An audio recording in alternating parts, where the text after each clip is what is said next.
नमस्कार दोस्तों, स्वागत है आप सभी का इस रीट की गणित की लाइव मेगा टेस्ट की क्लास में। जी हाँ दोस्तों, जो आप अभी ये टेस्ट देखने वाले हैं बिल्कुल आपके रीट के पेपर में आने वाला सेम टू सेम ऐसा ही पेपर आपका आने वाला है। तो चलिए हम इस पेपर को हल करते हैं और आप सभी के लिए बहुत कुछ सीखने को इस क्लास से मिलने वाला है। आप सभी साथी हर एक सवाल को रटना पढ़ना अच्छे से समझ लेना। तो पहला सवाल है हमारा इस टेस्ट का कि निम्न में से असत्य कथन है। आपको इन चार ऑप्शन में से बताना है कि असत्य यानी जो गलत है। सबसे छोटी प्राकृत संख्या एक है, बिल्कुल जी सही बात है। ये तो जीरो प्राकृत संख्या नहीं होती, जी नहीं। प्राकृत संख्या एक से स्टार्ट होती है, जीरो नहीं होती, तो यानी ये बात भी बिल्कुल सही है।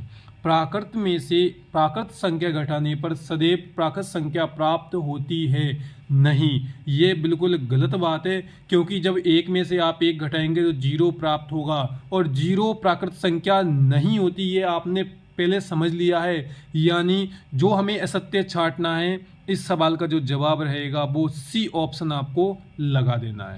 चलिए मिलते हैं हम अब अगले सवाल से कि वो दूसरा सवाल क्या कहना चाहता है। निम्न में से सत्य कथन नहीं है, तो वापस से आपको नहीं वाला ही छांटना है, जो गलत है उसको। तो चलिए हम उस पर विचार करेंगे कि किसी भी संख्या के लिए योज्य तस्मक जीरो होता है। जी बिल्कुल, इस बात को आप अच्छे से समझ लीजिए। योज्य तस्मक का मतलब होता है कि जैसे मान लो मैंने एक में जीरो जोड़ा तो वापस से एक ही मिलेगा, तो ये होता है योज्य तस्मक। ध्यान रखना, यानी ये जो पहला पॉइंट है ये सही है, हमें गलत देखना है। किसी भी संख्या का गुणात्मक जो तस्मक होता है वो एक होता है। इसका मतलब भी आपको अच्छे से पता है। जैसे मान लो मैंने दो को गुणा किया एक से, तो वापस से फिर दो ही आएगा। यानी जो तस्मक रहेगा गुणात्मक वाला वो एक होता है और योज्य यानी जोड़ने वाला होता है जीरो। ये बात भी बिल्कुल सही है। तीसरा ऑप्शन है किसी भी संख्या को शून्य से भाग अपरिभाषित होता है। यानी आप अगर किसी भी संख्या में जीरो का भाग देंगे तो अपरिमित यानी अनंत आता है, तो ये बात बिल्कुल ये भी सही है। चलिए मिलते हैं अगले चौथे ऑप्शन से कि जो पूर्ण संख्याओं को पूर्ण संख्या से भाग देने पर सदैव पूर्णांक प्राप्त होते हैं, तो ये बात बिल्कुल गलत है, ऐसा नहीं है। पॉइंटों में भी उत्तर आ जाता है और पूर्णांक पॉइंट में नहीं आता। यानी जो गलत कथन है वो है चौथा, यानी इस सवाल का हमें जो जवाब देना है वो डी ऑप्शन आपको लगाना है। चलिए अगले हम सवाल पर चलते हैं। अगला सवाल है कि किसी भी संख्या के लिए योज्य तस्मक होता है। तो अभी हमने ऊपर पढ़ा था कि योज्य तस्मक जीरो होता है और गुणात्मक तस्मक होता है एक, यानी जो ए वाला ऑप्शन आपको चुनना है। अगला जो चौथा सवाल है वो है आपके सामने कि एक दो संख्याओं को तो एक दो अंकों की संख्या को या तो अंकों के योग को 8 से गुणा करके 5 घटाकर प्राप्त किया जा सकता है, या फिर उसके अंतर में 16 से गुणा करके 3 जोड़कर प्राप्त किया जा सकता है। तो इस सवाल को करना कैसे, चलिए मैं आपको बता देता हूं। देखिए जो आपके सामने स्क्रीन पर आप देख रहे होंगे कि इसको करना कैसे है। आपको कोई दो संख्या माननी है, दो अंकों की संख्या, जैसे मान लो x और y वो संख्या है, तो हमने उनको जो योग को उसने जो एक समीकरण बनानी है आपको। तो पहले उसने बोला है कि जो योग है वो क्या करना है भाई, वो संख्या, जैसे मान लो ये वो संख्या है भाई, ये हमने मानी, तो जो ये वाली तो दहाई है तो इसको हम ऐसे लिखेंगे। आप ऐसे सवाल आपने किए होंगे, थोड़ा मैं सिर्फ आपको समझा रहा हूँ, पूरा क्लियर करके नहीं बता रहा। तो जैसे ये संख्या आपने लिखी, अब ये किसके बराबर रहेगी, कब प्राप्त होगी, कि जब हम जो योग रहेगा उसको 8 से गुणा करके और उसमें से 5 घटाएंगे। तो आपको इसको हल करना है और आपको एक समीकरण प्राप्त हो जाएगी, जैसे कि मैंने ये प्राप्त कर ली है। आप वीडियो को रोकना, थोड़ा समझ लेना, मैंने क्या जल्दी जल्दी शॉर्ट किया है ताकि ज़्यादा समय ना लगे। अब अगला देखिए, जो दूसरी समीकरण बनाने के लिए जो पॉइंट दिया है वो क्या दिया है कि ये तो वो संख्या है भाई।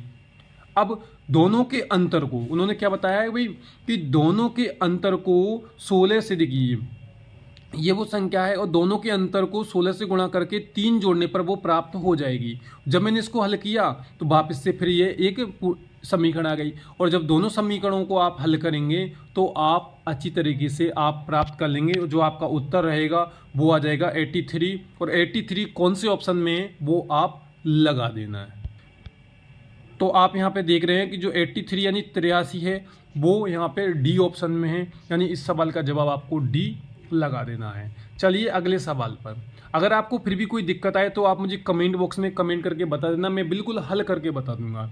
अब ये 2021 का सवाल है, जो आप सवाल देख रहे हैं ये रीट 2021 से मैंने लिया है। तो आपको क्या करना है भाई, ये 25 पैसे के 20 सिक्कों का मूल्य हमें यहाँ पे निकाल करके, ये और बराबर नहीं है, यानी आपके सामने जो 4 ऑप्शन हैं इन 4 ऑप्शन में से एक ऑप्शन इसके बराबर नहीं आएगा, यानी 25 पैसे के 20 सिक्कों के मूल्य के बराबर। तो आपको वही इसमें छांटना है। तो ये तो सिंपल सवाल है, मैं वैसे आपको इसका डायरेक्ट उत्तर बता देता हूँ कि वो है डी वाला। इसका मूल्य इन 25 के 20 सिक्कों के बराबर नहीं आएगा। चलिए अब हम अगले सवाल पर चर्चा करते हैं कि ये जो संख्या है इसको हमें आरोही क्रम में जमाना है, और ये रीट 2012 में आया हुआ सवाल है। तो इसको हल कैसे करना है, इसका मैं आपको एक तरीका यहाँ पे और बता। देखिए मैंने यहाँ पे इसको हल कर रखा है, आप देख रहे होंगे ये आपके सामने दिख रहा है कि ये वो हमारी संख्या है। तो पहले तो आप क्या कीजिए भाई, अंश को बराबर कर लेते हैं हम, या तो आप हर को कीजिए या अंश को। तो मैंने क्या किया, यहाँ पे अंश को बराबर किया, यानी इसको तो मैंने 6 से गुणा किया, इसको मैंने 2 से गुणा किया, और इसको मैंने 3 से गुणा किया, और ये तो सेम के सेम है। अब ये तीनों संख्याएं ऊपर वाली बराबर हो गई, चारों जो भिन्न हैं इनके ऊपर वाले अंश बिल्कुल बराबर हैं। अब हमें आरोही क्रम में जमाना है, और आरोही क्रम का मतलब होता है पहले छोटा, फिर उसके बाद बड़ा, फिर सबसे बड़ा, सबसे पीछे लिखना होता है। यानी अब इसको पहचानने का तरीका ये होता है कि जो संख्या नीचे जो सबसे बड़ी होगी वो सबसे छोटी भिन्न होती है, यानी सबसे जो छोटी भिन्न है वो ये है, इसके बाद वाली भिन्न ये है, और ये वाली फिर इनके तीसरे नंबर पे, और सबसे बड़ी भिन्न है वो ये है। और आप इसको ऐसे करके जमा दीजिए, और जमाने के बाद अब आप ऊपर देखेंगे ना तो इसके साथ मैंने ये यहाँ पे लिख दिया, और जो इस सवाल का जो आपका उत्तर सही है वो सी वाला ऑप्शन बिल्कुल सही आएगा। तो आपको यहाँ पे सी बिल्कुल आप यहाँ पे लगा दीजिए, ये आपका बिल्कुल उत्तर सही हो जाएगा। चलिए अब अगले सवाल पर हम चर्चा करते हैं कि अनुपात कौन सा बड़ा है। तो आप डायरेक्ट भाग दीजिए और आपका उत्तर आ जाएगा। और वैसे मैं आपको बता दूं कि जो इस सवाल का जो सही उत्तर है वो आपका चौथा ऑप्शन ये वाला भिन्न बिल्कुल आपकी सही होगी। चलिए अगला सवाल है हमारा। सवाल देखेंगे कि निम्न में से कौन सा युग्म सहअवाज्य नहीं है। सहअवाज्य नहीं है, इसका मतलब मैं आपको बता दूं कि सहअवाज्य संख्याएं वो होती हैं जिनका आप एचसीएफ निकालेंगे, एचसीएफ एक आएगा वो सहअवाज्य होती हैं। तो ये सही है, सहअवाज्य, ये दोनों भी सहअवाज्य, ये दोनों भी सहअवाज्य है। परंतु देखिए जब आप इसका एचसीएफ निकालेंगे तो देखिए 2 भी तो आ रहा है ना, 2 का आप भाग दीजिए, दोनों में जा रहा है, और हमें एचसीएफ निकालना है 1। यानी एचसीएफ का मतलब हो जाएगा कि कोई भी ऐसी संख्या नहीं होनी चाहिए जिसमें एक को छोड़कर इसमें और इसमें भाग चला जाए। देखिए जबकि इन दोनों में 2 का जा रहा है, और हमें नहीं वाला छांटना था, यानी इस सवाल का जो जवाब रहेगा वो ए आपको लगा देना है।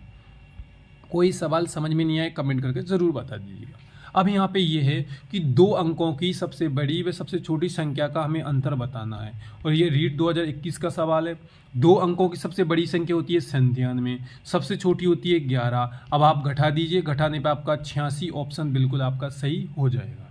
चलिए हम अगले सवाल पर चर्चा कर रहे हैं। अगला जो आपका सवाल है कि 1 से 30 के बीच में कितनी अभाज्य संख्याएं होती हैं। तो आप देखिए लिखिए, तो 1 2 होती है, 3 होती है, 5 होती है, 7 होती है, 11 होती है, 13 होती है, 17 होती है, 19 होती है, 23 होती है, 25 26 27 28 29 होती है। आप गिन लीजिए 1 2 3 4 5 6 7 8 9 10, यानी जो आपका सवाल का जवाब रहेगा वो सी ऑप्शन 10 आपका बिल्कुल सही जवाब आपको लगा देना है। चलिए अगला जो आपका सवाल आपके सामने है ये है सवाल है।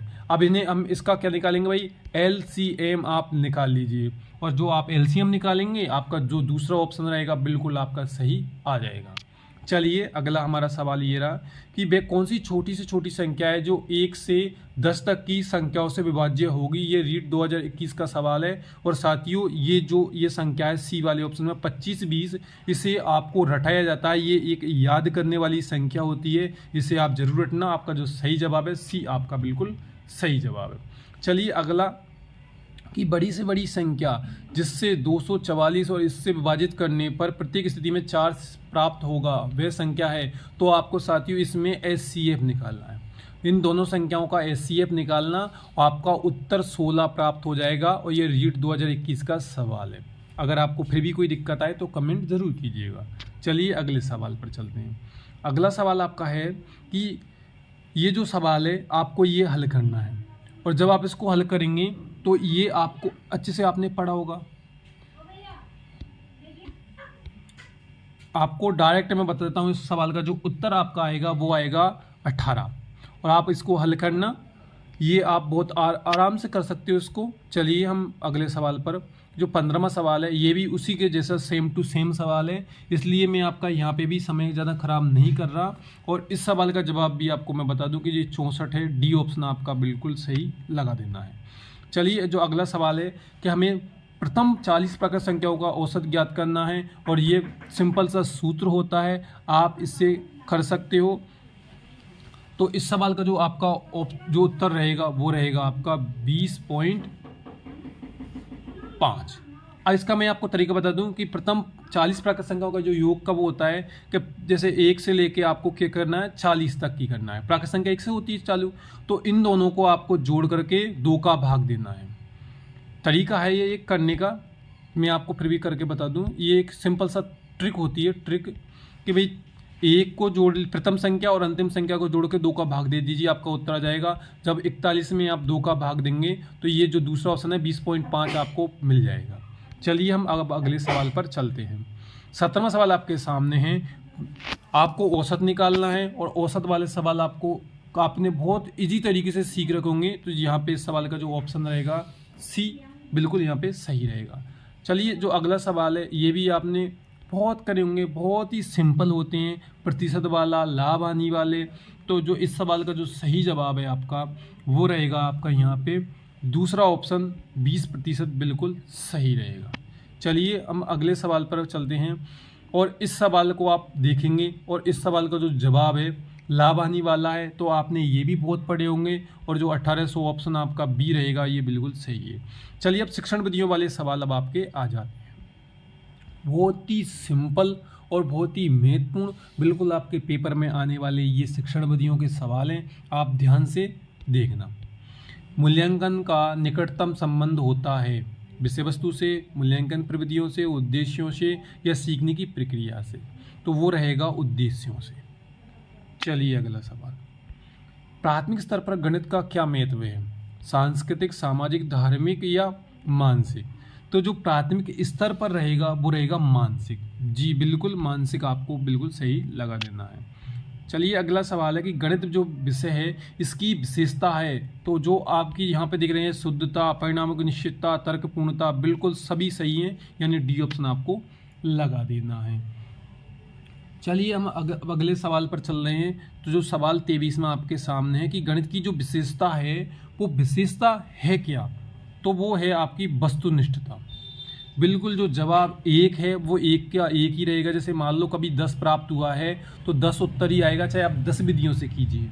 चलिए अगला सवाल जो है कि उपस्थिति के आधार पर अंक प्रदान करना निर्माण करता है, तो वो रहेगा आपका शाब्दिक मापनी। बिल्कुल जी। चलिए अगला जो हमारा रहेगा कि अंकगणित शिक्षण का महत्व है। अब वो महत्व आपको बताना है कि व्यवहारिक उपयोगिता बिल्कुल होती है, व्यवसाय और मजदूरी के लिए बिल्कुल होती है, घरेलू कार्य के लिए बिल्कुल होती है, यानी उपरोक्त तो डी आपको लगाना है। क्योंकि अंकगणित का मतलब होता है कि जैसे हिसाब लगाना, सीधी सी बात कि आप दुकान पर लगाइए, आप खेती बाड़ी में लगाइए, आप कोई भी कार्य कर रहे हैं तो आप जोड़, बाकी गुणा, भाग तो आप बिल्कुल करेंगे ही करेंगे। चलिए अगले सवाल पर। अगला सवाल है हमारा, गणित में मानसिक कार्य संबंधित होता है, तो मानसिक कार्य किससे संबंधित होता है वो हमें बताना है। तो देखिए वो रहेगा क्रियात्मक पक्ष से, यानी जो बी वाला ऑप्शन है वो यहाँ पे सही होगा, क्योंकि गणित में बिना करे कुछ भी नहीं होता, यानी आपको कार्य तो करना ही पड़ेगा। चलिए अगला सवाल हमारा यहाँ पे रहेगा कि गणित एक शुद्ध एवं कौन सा रहेगा खाली जगह में, वो आपको यहाँ पे बता देना है। तो वो रहेगा आपका बिल्कुल सत्य विषय होती है। जी बिल्कुल। चलिए अगला 28वां सवाल है कि गणित शिक्षण में कक्षा उपयोगी उद्देश्यों के निर्धारण में कौन से बिंदु को ध्यान में रखना आवश्यक है, तो वो आपको बताना है कि विषय वस्तु की विशेषताएं बिल्कुल सही है, विद्यार्थी का स्तर भी ध्यान रखना है और अपेक्षित व्यवहारगत परिवर्तन भी ध्यान रखना है, यानी जो डी ऑप्शन है वो आपको यहाँ पे लगा देना है, बिल्कुल सही। जो 29वां सवाल है कि वर्तमान पाठ्यक्रम का दोष है, तो वो रहेगा कि जो बच्चों को पढ़ाया जाता है वो सिर्फ किताब तक यानी पुस्तकीय ज्ञान तक पढ़ाया जाता है और जो अलग अलग जो विषयों का आपस में संबंध होता है उसका अभाव बिल्कुल रहता है और लचीलेपन का अभाव बिल्कुल रहता है, यानी जो डी ऑप्शन है वो आपको चुनना है वर्तमान पाठ्यक्रम के दोष के रूप में। इस क्लास का जो अंतिम सवाल है कि प्राथमिक स्तर पर गणित की अच्छी पाठ्यपुस्तक की निम्नलिखित में से कौन सी विशेषता महत्वपूर्ण है, वो आपको इन 4 ऑप्शन में से लगाना है। इससे पहले उत्तर मैं आपको बताऊं, एक जानकारी दे दूं कि मैं आपको बिल्कुल फ्री टेस्ट सीरीज के द्वारा ये टेस्ट लेता हूं। आप मेरे साथ टेलीग्राम से जुड़िए, लिंक नीचे डिस्क्रिप्शन में है। रोजाना टेस्ट दीजिए, रैंक सीट में अपना नाम देखिए, बिल्कुल ये सेवा फ्री है, आपके लिए ही मैं सारी मेहनत कर रहा हूँ। तो इस सवाल का जो जवाब है वो रहेगा कि उसमें अवधारणाओं का परिचय संदर्भों के द्वारा दिया जाना चाहिए। सी ऑप्शन आपका इस सवाल का बिल्कुल सही है। मिलते हैं अगली क्लास में बहुत जल्द। धन्यवाद।